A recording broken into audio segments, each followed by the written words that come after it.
15절. 제가 가진 성경으로는 구약 성경 514면에 있습니다.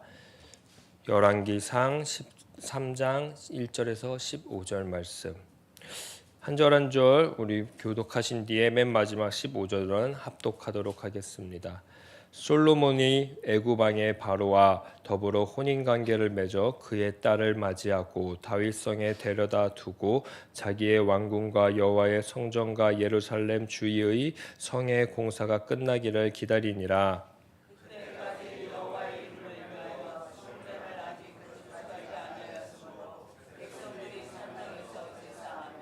솔로몬이 여호와를 사랑하고 그의 아버지 다윗의 법도를 행하였으나 산당에서 제사하며 분향하더라.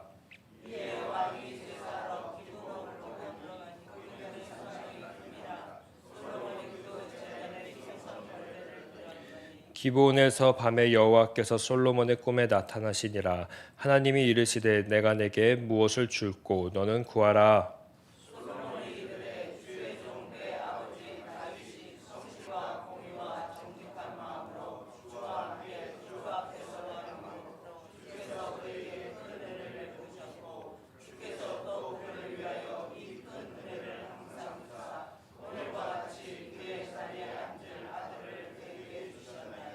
나의 하나님 여호와여, 주께서 종으로 종의 아버지 다윗을 대신하여 왕이 되게 하셨사오나 종은 작은이라 출입할 줄을 알지 못하고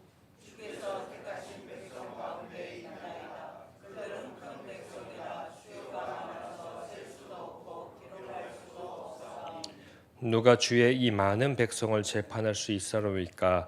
듣는 마음을 종에게 주사 주의 백성을 재판하여 선악을 분별하게 하옵소서.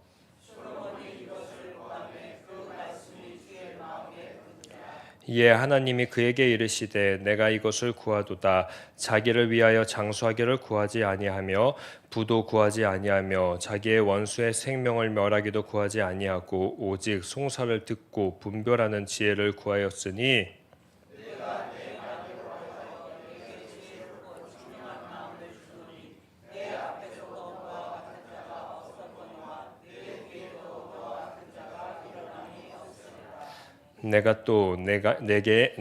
내가 구하지 아니함 부귀와 영광도 내게 주노니 내 평생의 왕들 중에 너와 같은 자가 없을 것이라.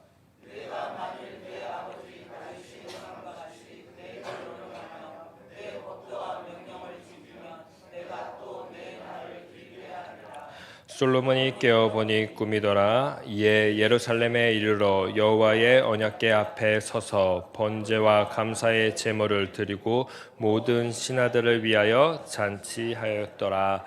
아멘. 솔로몬이 그의 아버지 다윗의 왕위에 앉으니 그의 나라가 심히 견고하리라. 아멘. 어제 하루 솔로몬의 손이 아니라 사람의 손이 아니라 하나님의 손으로 사셨는지요. 우리는 날마다 이 말씀의 구절처럼 우리의 삶이 견고하기 위해서 또 우리의 삶이 번영하기 위해서 가장 필요한 것이 있습니다. 그건 바로 우리의 손, 우리의 힘이 아니라 여호와의 손, 여호와의 힘, 여호와의 일하심입니다. 날마다 우리들의 삶 가운데 이 여호와의 일하심이 간절히 함께하기를 동행하기를 축복합니다. 그러기 위해서 하나님께서는 우리들을 개개인을 혼자 두지 않으셨습니다. 바로 공동체로 묶어주셨습니다. 교회라는 이름으로 말이죠.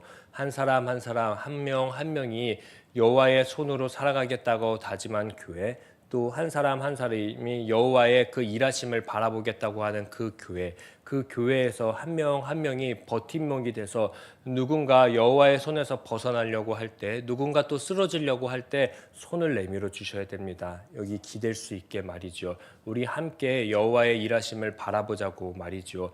그렇게 교회가 또 내 개인이 오늘의 이 말씀처럼 심히 견고해지기를, 심히 더 하나님의 손으로 세워지기를 간절히 축복합니다. 열왕기는 왕을 평가할 때 하나의 기준이 있다고 했습니다. 그 왕이 잘했냐 못했냐, 그 왕이 얼마나 나라를 멋있게 다스렸냐, 부귀영화로 다스렸냐, 국방력이 강하게 됐냐라는 그러한 평가를 보지 않습니다. 단 하나입니다.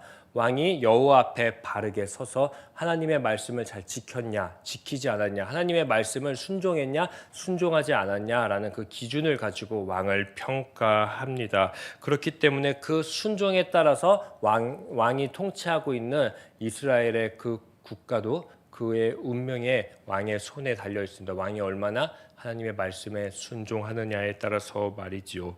이스라엘의 3대 왕인 솔로몬은 다윗의 유언도 들었습니다. 그리고 수많은 백성들의 축복도 받았습니다. 솔로몬은 그 왕위가 이제 왕위를 받은 후에 바로 한 것이 있었습니다. 그것은 바로 숙청이었습니다. 피 흘림을 바로 한 모습을 우리는 2장을 통해서 보게 되었죠. 이 숙청 이후에 하나님이 견고하게 하실 것이라는 그 기대보다 어제의 말씀처럼 솔로몬의 손에 의해서 인위적으로 견고해지고 있다라는 것을 열왕기 기자는 지적합니다.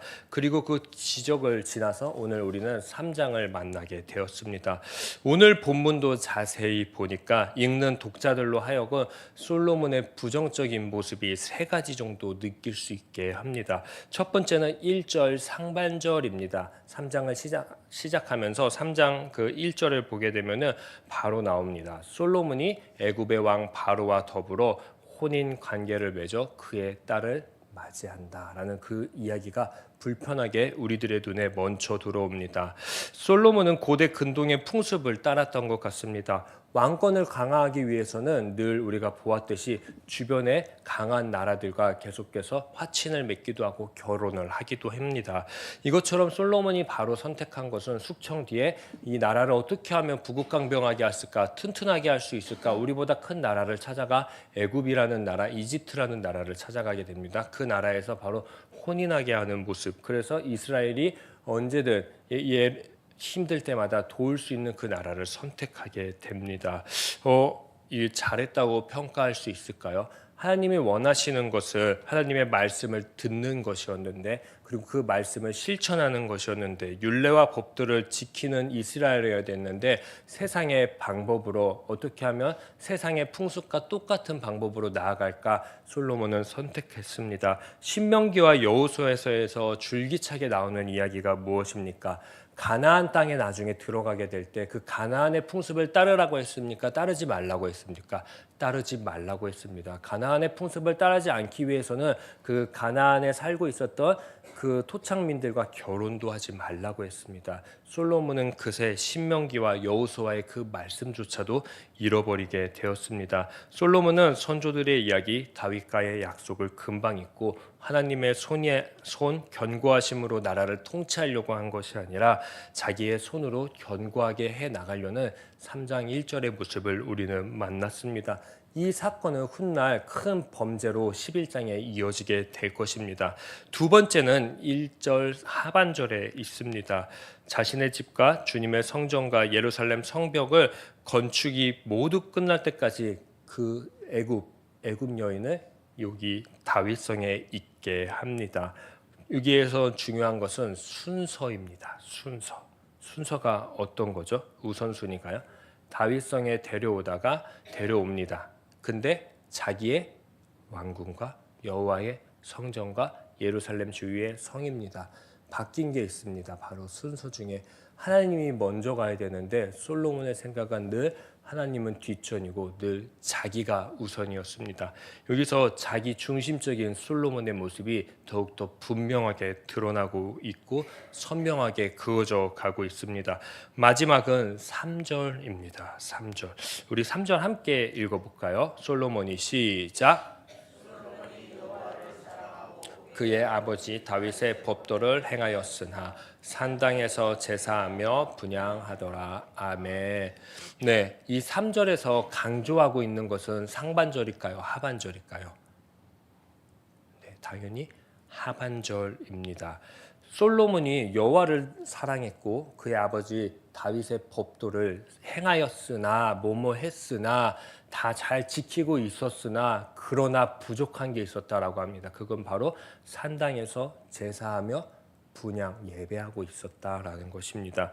그 이야기는 이제 4절에 가서도 또 부딪히게 될 것입니다. 열왕기가 줄기차게 왕을 평가할 때마다 늘 잘했다, 잘못했다 하는 평가의 기준이 있었습니다. 그것이 바로 산당이었습니다. 산당. 산당은 히브리어로 크다라는 의미가 있습니다. 높다라는 의미가 있습니다. 높은 곳입니다. 하나님보다 더 높은 곳이 있다라는 것을 세상 사람들에게 알려주는 것이 바로 산당입니다. 그리고 그곳에서는 이방의 신에게 제사하고 예배했던 그러한 풍습들이 많이 있었습니다. 이곳을 솔로몬은 제거하지 않았고 이곳에서 예배를 했고 이곳에서 하나님에게 분향을 했습니다. 어떻게 보십니까? 우리 사랑하는 성도님들, 이 솔로몬이 지금 잘하고 있다라고 볼 수 있을까요? 저는 잘하고 있다라고 볼 수는 없을 것 같습니다. 그렇기 때문에 참 아이러니한 거는 4절입니다. 4절. 4절에 솔로몬이 1,000번의 제사를 드립니다. 근데 어디서 드리죠? 기브온으로 가니까 산당에서 드린다고 했습니다. 여기서 크다라는 의미도 있지만 이 기브온 산당은 기브온에서 가장 유명한 산당을 찾아갔다라고 합니다. 그곳에서 1,000번을 드렸을 수도 있고요. 한 번에 1,000개의 제물을 드렸을 수도 있습니다. 그 어떤 것이 중요했던 간에 지금 솔로몬이 있는 장소입니다. 그곳은 산당이라는 것입니다. 그것도 작은 산당이 아니라 기브온에서 가장 유명하고 가장 큰 산당이었습니다. 이 1,000번의 사건을 우리는 긍정적으로만 볼 수는 없을 것 같습니다. 왜냐하면 모든 문맥이 지금 솔로몬이 부정적이다라고 이야기하고 있기 때문입니다. 이곳에서 우리가 또 자세히 한번 들어봐야 됩니다. 이곳에 이 산당에서 선지자의 소리가 있습니까? 1장에만 있어도 나단 선지자의 소리가 늘 솔로몬의 주변에 있었습니다. 이 선지자의 소리도 없고 제사장의 소리도 없어졌습니다. 발견할 수가 없습니다. 이곳에서 오로지 강조되는 것은 기브온에서 가장 큰 또 가장 유명한 산당이다라는 것이 강조됩니다. 솔로몬은 아마도 저는 과시하고 싶었던 것 같습니다. 늘 자기중심적인 솔로몬의 마음에 어떻게 하면 내가 큰 왕권을 가지고 있는지, 내가 큰 나라를 다스리고 있는지, 나의 손이 얼마나 큰지 이 가장 큰 기브온의 산당, 가장 유명한 곳에서 온 백성을 데리고 제사를 지냈으니 그 솔로몬이 얼마나 빛나 보였겠습니까? 그리고 나서 5절 보다 못한 하나님께서 직접 등장하십니다. 솔로몬은 유일무이하게 특별한 질문을 오늘 받습니다. 내가 내게 무엇을 주면 되겠니? 무엇을 줄까? 하나님이 솔로몬에게 이야기하십니다. 6절 솔로몬은 대답합니다. 큰이라는 것이 2번이 강조됩니다. 그리고 그 큰 사이에서 9절 솔로몬이 자기의 마음을 내비칩니다. 속마음을요. 저는 듣는 마음을 구합니다 라고 말입니다. 그리고 10절에 하나님께서는 그 듣는 마음 참 좋네 라고 또 평가하십니다. 그리고 보너스로 13절 14절에 솔로몬이 구하지 않은 부, 명예, 장수를 주십니다. 그리고 솔로몬은 꿈에서 깹니다. 이거 꿈이었구나 하고 얼른 15절 예루살렘으로 뛰어갑니다. 그리고 그곳에 복귀하자마자 예배를 드리며 다시 강조합니다. 무엇을 강조하죠? 모든 신하들을 위해 잔치를 벌이는 것을 15절은 강조하면서 오늘 본문 말씀을 마무리합니다. 솔로몬은 곳곳에서 하나님을 예배하겠다고 이야기하는 것 같아 보입니다. 곳곳에서 내 마음은 나는 작은 자이라는 것을 강조하고 나는 듣는 마음이 필요합니다 하면서 겸손한 마음을 내비칩니다. 그러나 오늘 본문과 그리고 2장을 또 보게 되면 솔로몬의 행동은 말과 행동이 계속 달라지는 그 모습들을 우리는 발견할 수 있습니다. 어쩌면 하나님이 오늘 솔로몬에게 나타나신 이유는 하나일 것입니다. 솔로몬의 마음 가운데 가장 그 중심 가운데 그의 행동 가운데 좋아하는 것이 있었습니다. 부였고 명예였고 권력이었고 장수였을 것입니다. 이것을 다 알고 하나님은 주신 것입니다. 주신 이유는 딱 하나입니다. 부 그리고 명예, 권력, 장수를 주게 되면은 솔로몬이 그 단어를 들으면 뜨악 하나님 이거 알고 있었구나. 내가 거기서 이것을 받는 것이 아니라 하나님 저를 왜 시험하십니까? 내가 주님께 회개하겠습니다라는 것을 어쩌면 하나님은 듣고 싶어 했는지도 모릅니다. 5절에 하나님의 등장, 하나님의 찾아가면 어쩌면 솔로몬에게 회개의 기회의 자리였을 것입니다. 지배당하고 있었던 것에서 유일하게 벗어날 수 있었던 마지막 하나님의 그 도우심의 손길이었을 수도 있을 것입니다. 하나님께서는 원하고 있습니다. 부, 명예, 금, 이거 솔로몬아 너 손에서 나오는 거 절대 아니다. 부, 명예, 금, 오래 사는 거 이거 너의 손이 아니라 하나님의 일하심이고 하나님의 손에서부터 나오는 것이다라는 것을 하나님은 직접 등장하고 솔로몬의 그 꿈속에서 이야기함으로써 솔로몬에게 깨닫게 해주고 싶었던 것 같습니다. 그러면서 솔로몬에게 날마다 너가 있어야 될 자리는 15절 바로 언약궤 앞이다라는 것을 늘 깨닫게 해주고 싶었던 것 같습니다. 언약궤 앞으로 돌아와서 잃어버렸던 소리가 있다고 제가 이야기했습니다. 바로 선지자의 소리를 회복해야 된다. 제사장의 소리를 회복해야 된다라고 말이죠. 한번 우리 곰곰이 생각해 보기를 간절히 소망합니다. 나의 삶 가운데에 선지자의 소리가 있는지 제사장의 소리가 있는지 내가 날마다 언약궤 앞으로 돌아가고 있는지 말입니다. 혹시 나의 마음에 오늘 솔로몬이 구했던 것처럼 듣는 마음을 구해야 되는데 그 듣는 마음이 왜 중요하냐면 어디서 듣느냐가 중요합니다. 하나님은 언약궤 앞에서 듣기를 소망했습니다. 나의 마음도 늘 언약궤 앞에서 하나님의 말씀을 듣기를 간절히 축복하고 소망합니다.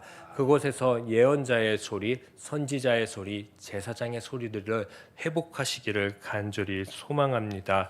그렇게 돌아오는 것 어쩌면 하나님께서는 오늘 1절부터 15절까지 가장 솔로몬에게 원했던 마음이 있을 것입니다. 그것은 14절의 모습입니다. 그 14절의 모습 우리 함께 읽어보도록 하겠습니다.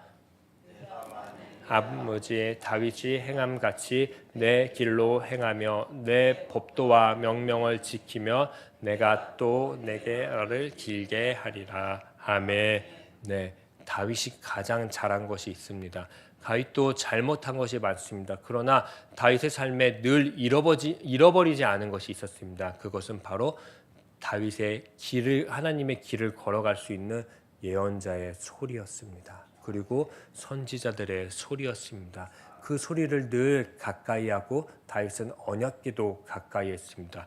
그러기 위해 다윗이 까먹지 않은 것이 있었습니다. 여호와의 길이었고 법도였고 명령이었습니다. 사랑하는 우리 시냇가 에셀나무 교회 성도님들, 저는 우리 사랑하는 성도님들이 오늘 내 삶 가운데 법도, 명령, 길을 걸어갈 수 있기 위해서 하나님의 말씀을 늘 듣는 그 연습을 하기를 소망합니다. 듣는 마음을 구하기를 소망합니다. 그리고 더 나아가서 다윗처럼 예언자의 소리, 선지자의 소리, 그리고 제사장의 소리를 가까이 하시기 원합니다. 그리고 우리가 가까이에서 우리의 삶의 현장으로 나아갈 때 그들의 삶 가운데 예언자의 소리가 없다면 내가 가까이 하는 곳, 내가 나아가는 곳에 선지자의 소리가 없다면 내가 선지자가 돼서 내가 예언자가 돼서 내가 제사장이 돼서 다윗과 같이 길과 법도와 명령을 잘 보여주시는 옳은 하루를 살아가기를 간절히 축복합니다. 기도하겠습니다. 사랑과 은혜가 많으신 하나님 아버지 감사합니다. 하나님 우리들의 삶 가운데에 혹시 솔로몬과 같이 자기 자신의 힘으로 살아가려고 바둥바둥하고 있지 않습니까? 그러고 있다면은 오늘 하나님의 그 말씀 속에서 하나님의 그 등장을 바라보고 나의 삶 가운데에도 하나님이 날마다 지켜보고 계심을 깨닫게 하여 주시옵소서. 그리고 얼른 하나님께 돌아와서 하나님의 소리를 듣는 자가 되게 하여 주시옵소서. 하나님의 말씀을 읽는 자가 되게 하여 주시옵소서. 그래서 다윗과 같이 하나님의 길을 걸어갈 수 있게 하시고 하나님의 법도를 따를 수 있게 하시고 율례를 따를 수 있게 하여 주시옵소서. 내가 길을 걸어가고 법도를 따르고 율례를 행할 때 나의 그 모습이 나의 그 주변 가운데로 뻗어나가서 길도 없고 법도도 없고 율례도 없는 이 세상 가운데에 길을 전파할 수 있게 하시고 기준을 전할 수 있는 우리들이 될 수 있게 하여 주시옵소서. 그래도 우리들의 삶을 통해 잃어버렸던 것이 그래서 차츰차츰 회복되기를 간절히 소망하는 오늘 한날이 되게 하여 주시옵소서. 예수님의 이름으로 기도합니다. 아멘. 하늘에 계신 우리 아버지의 이름을 거룩하게 하시며 아버지의 나라가 오게 하시며 아버지의 뜻이 하늘에서와 같이 땅에서도 이루어지게 하소서. 오늘 우리에게 일용할 양식을 주시고 우리가 우리에게 잘못한 사람을 용서하여 준 것 같이 우리 죄를 용서하여 주시고 우리를 시험에 빠지지 않게 하시고 악에서 구하소서. 나라와 권능과 영광이 영원히 아버지의 것입니다. 아멘. 오늘 이 시간 우리 기도할 때 하나님, 나의 그 욕심, 욕망, 불편, 모든 것들 하나님 앞에 내려놓습니다. 하나님이 당연히 알고 있는 거 이 시간 내려놓습니다. 그리고 그 내려놓은 공간 가운데 듣는 마음을 불어넣어 주시옵소서. 언약궤로 돌아갈 수 있는 마음을 주시옵소서. 그래서 나의 삶 가운데 내가 잃어버렸던 선지자의 소리, 내가 까먹고 살아갔던 예언자의 소리를 다시 한번 회복하게 하여 주시옵소서라고 그 마음 가지고는 주님 한번 외치신 뒤에 합심해서 함께 기도하도록 하겠습니다. 주님,